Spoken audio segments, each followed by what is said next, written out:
नमस्कार, good morning. सुबह 7 बजे की खबरों को लेकर मैं हूं आपके साथ ज्योत्सना बेदी। अब देखिए आपके राज्य की खबर। चंकी पांडे की बेटी एक्ट्रेस अनन्या पांडे से एनसीबी आज फिर पूछताछ करेगी। सुबह 11 बजे पूछताछ के लिए एनसीबी ने अनन्या पांडे को बुलाया है। गुरुवार को भी एनसीबी ने अनन्या पांडे से करीब 2 घंटे तक पूछताछ की। अनन्या पांडे से एनसीबी के जोनल डायरेक्टर समीर वानखेड़े ने पूछताछ की। समीर वानखेड़े के साथ जांच अधिकारी वीवी सिंह भी मौजूद रहे। पूछताछ के दौरान वहां एक फीमेल महिला ऑफिसर भी मौजूद थी। उधर ड्रग्स केस में फंसे शाहरुख खान के बेटे आर्यन खान को फिर जमानत नहीं मिल पाई। मुंबई की स्पेशल एनडीपीएस अदालत ने आर्यन खान समेत 8 लोगों की न्यायिक हिरासत 30 अक्टूबर तक बढ़ा दी है। वहीं शाहरुख खान ने अपने बेटे आर्यन से आर्थर रोड जेल में मुलाकात की। इसके साथ ही एनसीबी की टीम शाहरुख के घर मन्नत भी पहुंची, जहां से टीम ने आर्यन खान से जुड़े दस्तावेज मांगे। ये चौथी बार है जब आर्यन खान की जमानत एक बार फिर से खारिज हुई है। महाराष्ट्र सरकार में मंत्री नवाब मलिक लगातार एनसीबी के जोनल चीफ समीर वानखेड़े और उनके परिवार पर हमला बोल रहे हैं। मलिक ने गुरुवार को वानखेड़े को चुनौती देते हुए कहा कि साल भर के भीतर उनकी नौकरी चली जाएगी। मलिक ने कहा कि वानखेड़े नामक केंद्र का एक तोता है जो कि बोगस केसेस डालता है। आणि त्यांना एक्सपोज केल्याशिवाय नवाब मलिक थांबणार नाही। या आवाज देतो त्या वानखेडेला की वर्षभराच्या आत तुझी नोकरी जाईल। मंत्री के बयान के जवाब में वानखेड़े ने कहा कि उन्हें साल भर के अंदर नौकरी से हटाने के लिए मंत्री जी को बहुत बहुत शुभकामनाएं। अगर उन्हें मुंबई से ड्रग्स हटाने के लिए जेल भी जाना पड़ेगा तो वो मंजूर है। मेरी शुभकामनाएं उनके साथ में। अगेन मैं कहना चाहता हूं कि मैं एक छोटा सा सरकारी मुलाजिम हूं, वो बहुत बड़े मंत्री हैं। तो अगर देश की सेवा करने के लिए, ईमानदारी से काम करने के लिए, ड्रग्स हटाने के लिए अगर वो मुझे जेल में डालना चाहते हैं तो मैं उससे स्वागत करूंगा।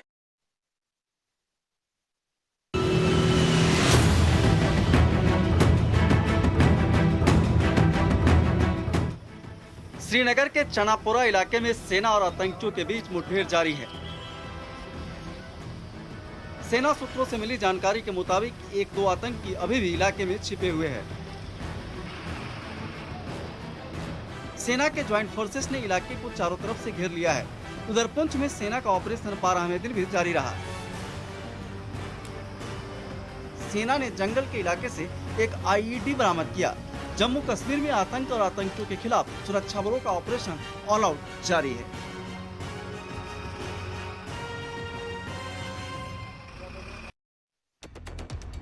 मनी लॉन्ड्रिंग और टेरर फंडिंग पर नजर रखने वाली संस्था एफटीएफ से पाकिस्तान को राहत नहीं मिली है।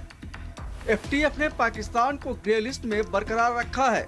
वहीं पाकिस्तान के हमदम दोस्त तुर्की को भी एफटीएफ ने ग्रे लिस्ट में शामिल कर दिया है। एफटीएफ प्रमुख मार्क्स प्लेयर ने कहा है कि पाकिस्तान ने एफटीएफ की 34 सूत्रीय एजेंडे में से 4 पर अब तक कोई काम नहीं किया है।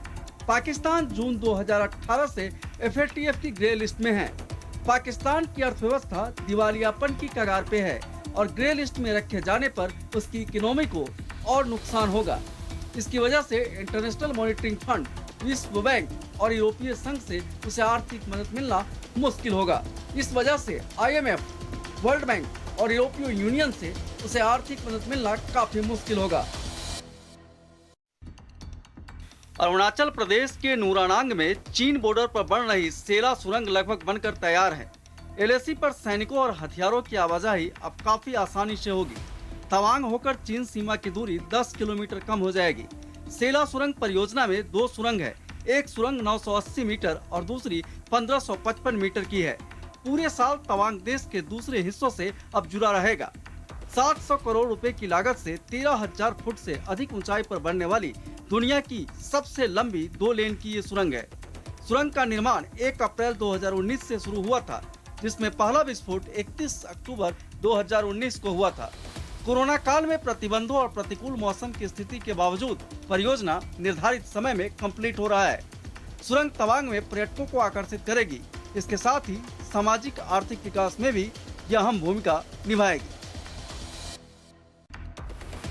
हिमाचल प्रदेश के लाहौल स्पीति में हुई बर्फबारी के बाद पर्यटक अब भी अलग अलग जगहों पर फंसे हैं।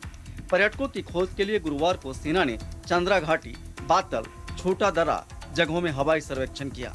जानकारी के मुताबिक बातल में अभी भी पर्यटकों समेत 80 लोग फंसे हैं। हालांकि सभी लोग सुरक्षित हैं।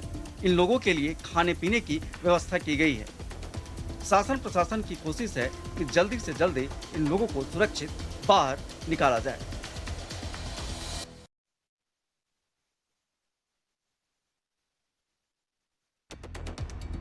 पंजाब के पूर्व मुख्यमंत्री कैप्टन अमरिंदर सिंह ने प्रदेश कांग्रेस प्रभारी हरीश रावत पर पलटवार किया है। उन्होंने कहा है कि हरीश रावत सेकुलरिज्म पर बात न करें। रावत ने कहा था कि अमरिंदर बीजेपी के साथ जा रहे हैं तो वो सेकुलर नहीं रहे। इसके जवाब में अमरिंदर ने कहा कि सेकुलरिज्म के बारे में बात करना बंद करो। मत भूलो कि सिद्धू 14 साल बीजेपी में रहे और उसके बाद कांग्रेस ने उन्हें शामिल किया।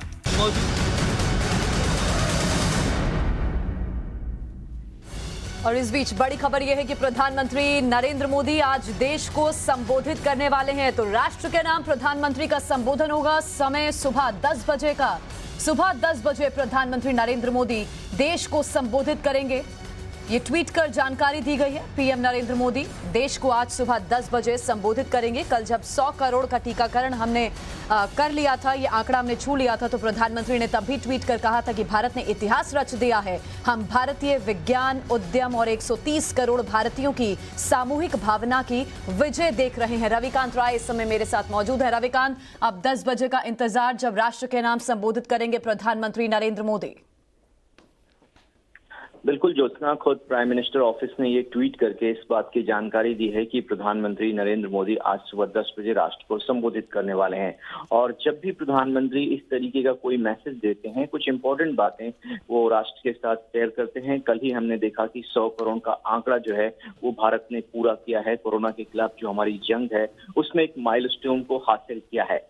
अब आगे की रणनीति क्या होगी और भारत अभी बच्चों को लेकर जो वैक्सीन का जो ट्रायल चल रहा है उसका प्रोग्रेस क्या है, इन तमाम बातों को लेकर ज्योत्सना अटकलें लगाई जा रही हैं कि कुछ अच्छी खबर जो है वो प्रधानमंत्री नरेंद्र मोदी आज राष्ट्र के साथ साझा कर सकते हैं। इसीलिए सुबह ही सुबह ये ट्वीट करके प्राइम मिनिस्टर ऑफिस की तरफ से ये जानकारी दी गई है कि प्रधानमंत्री 10 बजे राष्ट्र को संबोधित करने वाले हैं। हालांकि हम ऑफिशियल वेट कर रहे हैं कि किस मुद्दे पर वो राष्ट्र को संबोधित करेंगे, इसकी आधिकारिक तौर पर कोई जानकारी नहीं दी गई है।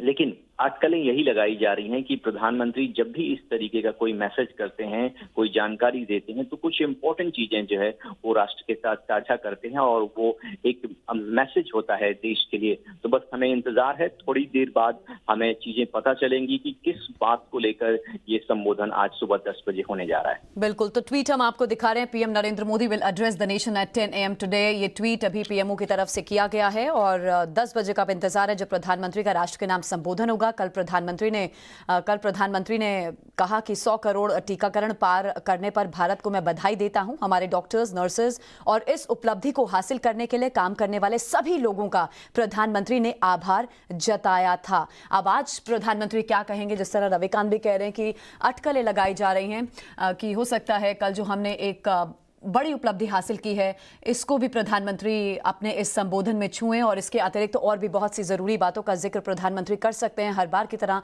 रविकांत, बहुत अहम हो जाता है यह संबोधन। हालांकि इससे पहले मनसुख मांडविया साफ कर भी चुके हैं कि जब हम 100 करोड़ का आंकड़ा छू लेंगे तो उसके बाद हम ये भी सुनिश्चित करेंगे जिन लोगों ने दोनों डोजेज नहीं ली हैं या जिनकी एक भी डोज नहीं हुई है उनको हम उनका हम टीकाकरण करें।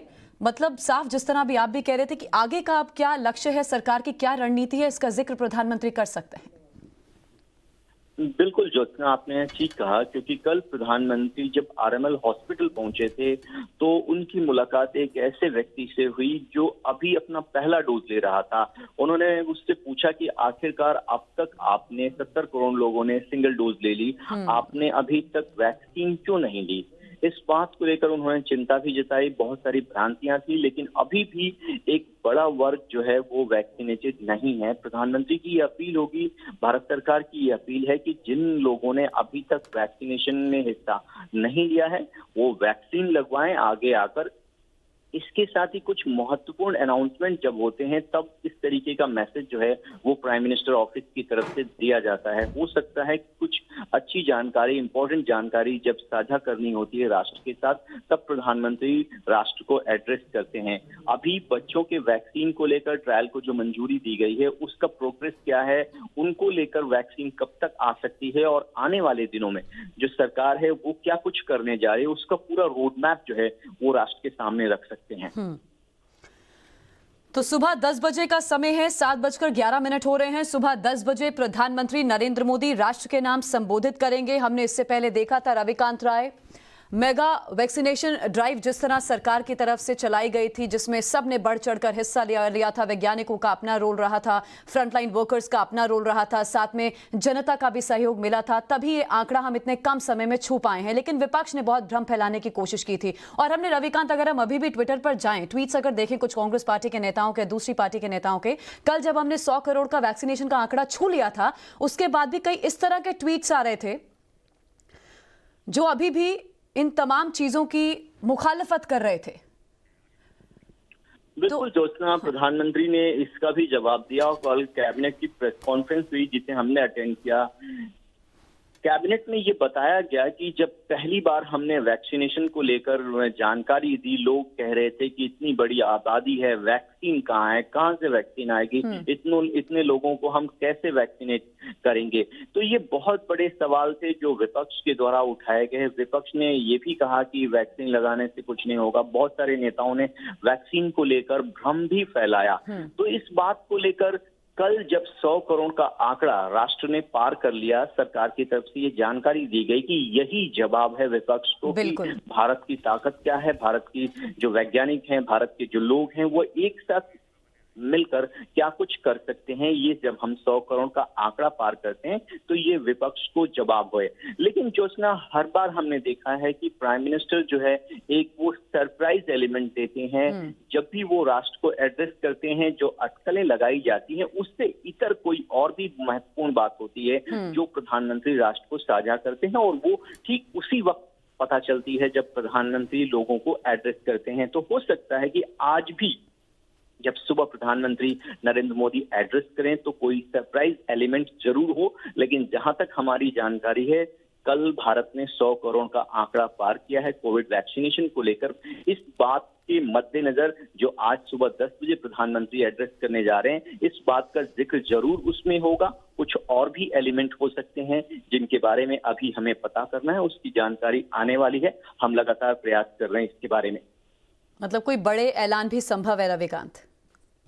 जी बिल्कुल, इससे इनकार नहीं किया जा सकता ज्योत्सना, क्योंकि हमने देखा है कि प्रधानमंत्री की जो फंक्शनिंग है, जो उनके काम करने का तरीका है, हर कोई अटकलें लगाता है कि आज प्रधानमंत्री ये चीज कह सकते हैं, लेकिन उससे अलग प्रधानमंत्री कोई ना कोई ऐसा एलिमेंट रखते हैं जो सबको चौंका देता है।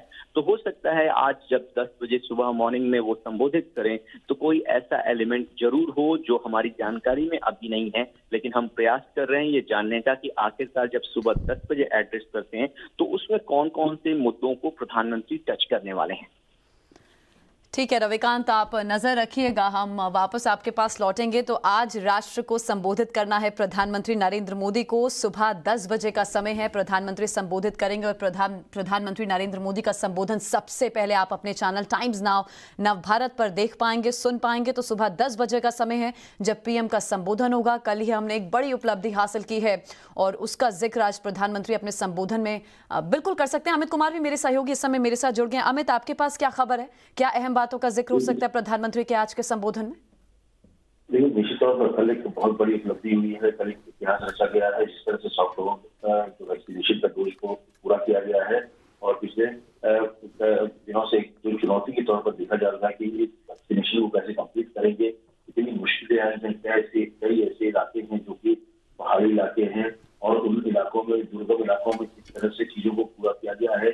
जो हेल्थ वर्कर्स है, जो फ्रंट लाइन हेल्थ वर्कर है, उनकी बहुत बड़ी कॉन्ट्रीब्यूशन है इस पूरे मामले में जो एक इतिहास रचा है भारत ने। तो मुझे लगता है कि आज के संबोधन में मुख्य रूप से इसी बात को लेकर प्रधानमंत्री कहेंगे कि कैसे भारत ने एक बड़ा अचीवमेंट हासिल किया है। और इस पूरे ऐसे समय में जब पूरी दुनिया, आप कह सकते हैं कि जो 100 करोड़ डोज है, जब अमेरिका और इतने पीछे हैं, जबकि इतना विकसित देश है, और उसमें भारत ने एक बड़ा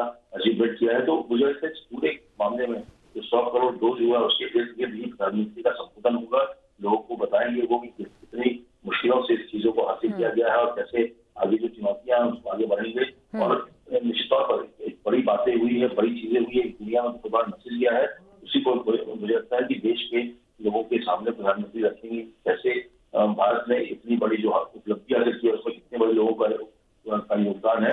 तो मुझे लगता है कि आज के संबोधन में बिल्कुल हमने बीते 1.5 से 2 साल में देखा, कोरोना की इस पूरी लड़ाई के दरमियान हमने देखा अमित कितनी बारी प्रधानमंत्री का संबोधन हुआ, बार बार उन्होंने लोगों को यही कहा कि आपको सतर्कता बरतनी होगी, सावधानी बरतना आप मत छोड़िएगा। और अभी भी ये लड़ाई खत्म नहीं हुई है अमित, हो सकता है आज फिर से लोगों को, जनता को वो समझाएं कि हार नहीं माननी, अभी भी सावधानी आपको बरतनी है।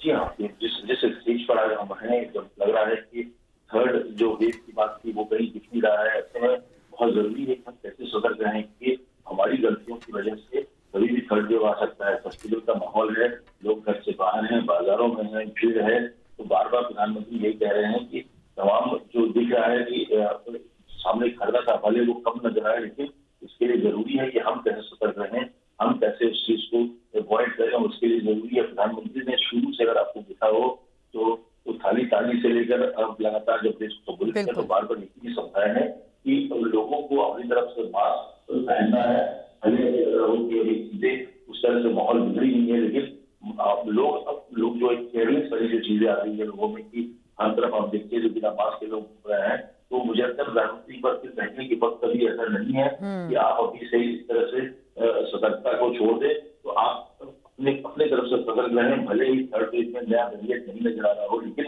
बहुत जरूरी कि हम इस चीज को, खतरे को अभी भी समझें। और ये एक बहुत मुश्किल वक्त है कि ऐसे वक्त पे जब लोग बिना मास्क के घर से बाहर निकलने लगे हैं, तो कभी भी जो थर्ड वेव का खतरा है वो आ सकता है। तो इसके लिए बहुत जरूरी है कि इस तरह की चुनौतियां होंगी और हमें किस तरह से कदम आगे बढ़ाना चाहिए। और एक इंडिविजुअल के तौर पर प्रधानमंत्री ने हमेशा कहा है कि हर एक व्यक्ति की जिम्मेदारी है कि वो इस ऐसे वक्त पर अपने को, अपने परिवार को न बचाए बल्कि पूरे समाज को बचाने के लिए सतर्क रहें। और जो संक्रमण से बचाव ही सावधानी है, ये बात पहले दिन से प्रधानमंत्री नरेंद्र मोदी कह रहे हैं। क्या हम किसी पैकेज का, किसी बड़े ऐलान की भी उम्मीद कर सकते हैं अमित?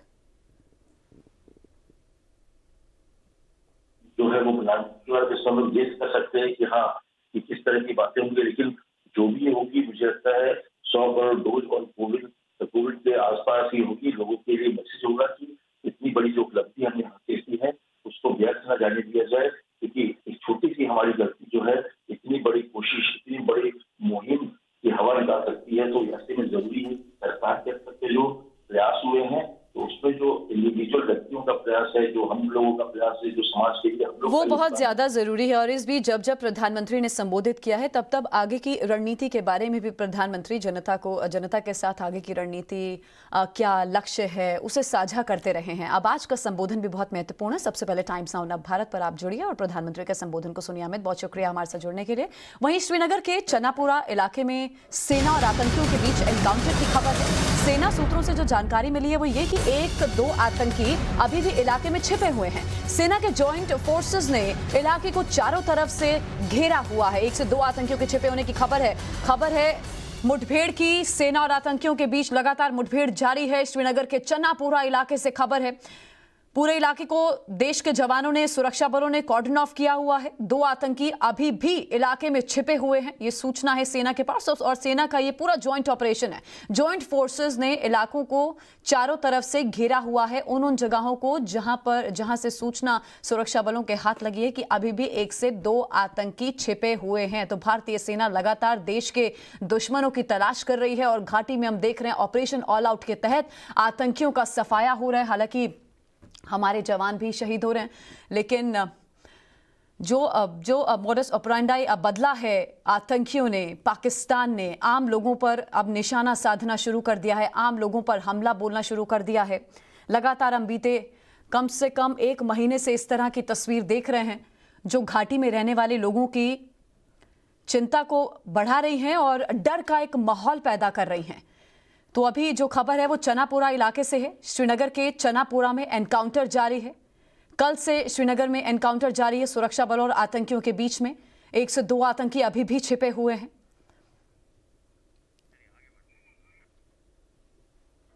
तो सेना का ये जॉइंट ऑपरेशन है जो इस समय चन्नापुरा इलाके में चल रहा है। वहीं जम्मू कश्मीर के पूर्व मुख्यमंत्री फारूक अब्दुल्ला का विवादित बयान सामने आया है। फारूक अब्दुल्ला ने कहा क्या बालाकोट के बाद एलओसी बदल गई। फारूक अब्दुल्ला ने कहा बीजेपी देश में नफरत फैला रही है।